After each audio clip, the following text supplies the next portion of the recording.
Superman is an earnest and endearing experience, an action-packed spectacle with sincerity as his through line. Superman adds to the legacy of the Man of Steel with a strong outing. While there are some bumps along the way, particularly with a bloated supporting cast and some noticeable visual effects gaffes, the film carries a genuine heart that starts with the titular character and extends to the world around him.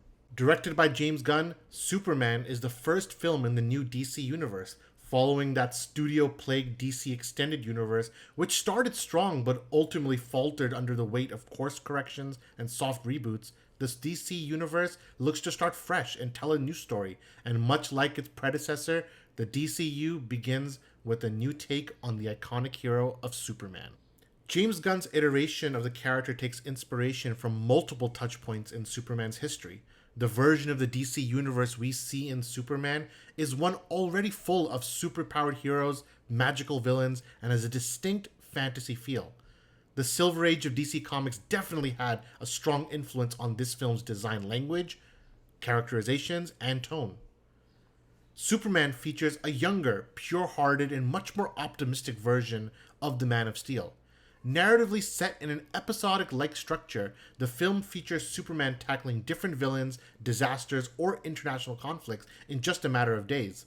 The result is that many heroic moments from the Man of Steel are going to be coming quick and fast, but the film's pacing can also quickly shift from lightning fast to slow and steady. To me, this film could definitely have benefited from another 15 to 20 minutes, especially lacking scenes of Clark Kent as that mild-mannered reporter. However, the lean runtime keeps the focus on the action, which this film provides in spades. From a directing perspective, James Gunn is working out of his comfort zone here, and it leads to some of his best work.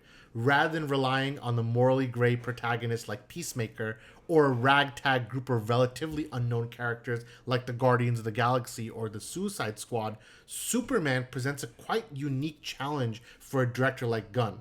Capturing Superman's pureness, optimism, and strong moral compass without falling into caricature, there's also the pressure of adapting the most iconic comic book hero rather than the lesser known characters he repaints with a fine brush.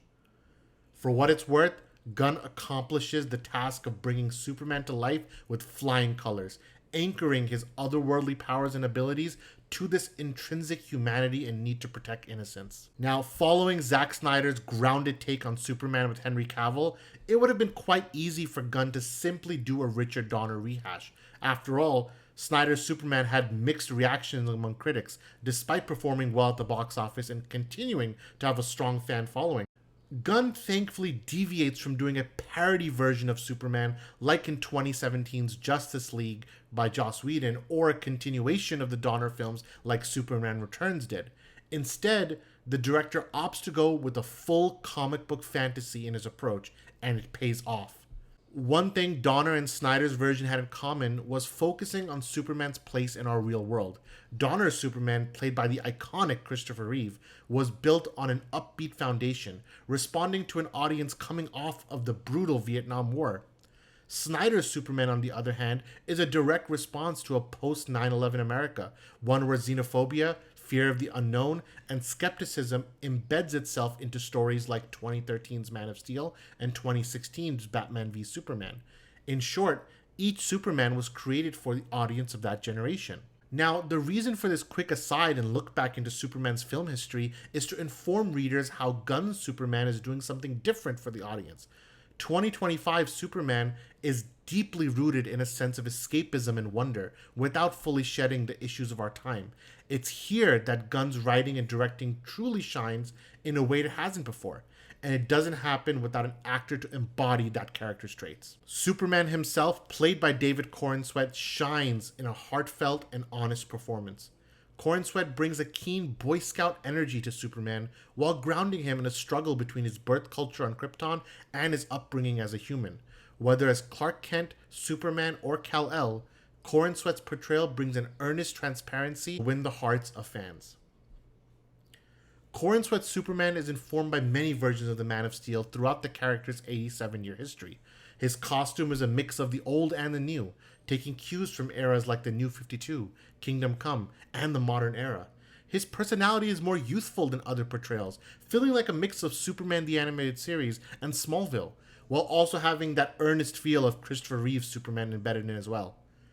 Apropos of the original title of the film, Superman Legacy, Gunn's Superman really does feel like a love letter for everything that came before, and Corenswet takes inspiration from it all while bringing something new to the table. Superman is backed by a solid supporting cast. Nicholas Hoult plays Lex Luthor with the same ruthless ambition that we've come to know of the characters with a great performance. Holt's Lex feels like a mix of Michael Rosenbaum's calculated portrayal in Smallville and even has some shades of Jesse Eisenberg's manic performance in Batman v Superman. As the main villain of the film, Lex's dynamic with Superman is central to the story. While some of the narrative beats can get a little silly at times, the core of Holt's character is great. Likewise, Rachel Brosnahan brings a strong performance as Lois Lane. Very much in the vein of Superman the Animated Series, this version of Lois has a tenacious spirit, sharp dialogue, and is fearless to get into the action.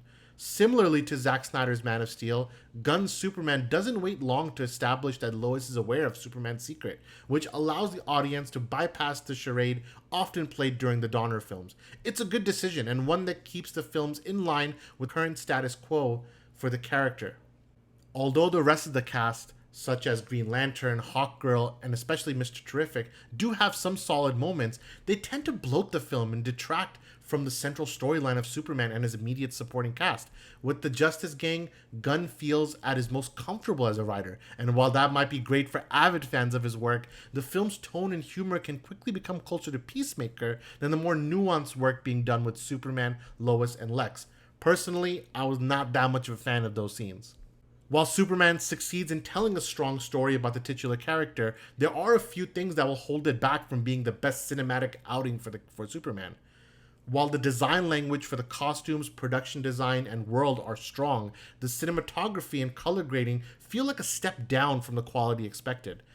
Henry Bram's work here does feel flat, more similar to his job on 2023's The Flash than prior films. While he's definitely a talented cinematographer, his last two superhero films feel a bit unpolished and dull at times, something that otherwise hurts a strong Superman film. Similarly, John Murphy's score, while having some standout moments, relied a bit too heavily on John Williams' iconic work from the 1978 film to feel distinct on its own 2 feet.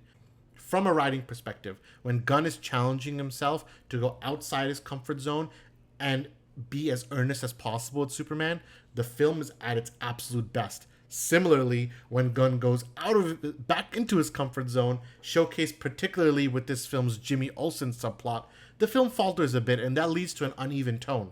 The good definitely outweighs the bad here, but it is worth pointing out areas to improve should there be a sequel. Now, there's a central through line to James Gunn's Superman, and it's relevant across each act and the most memorable moments in the film.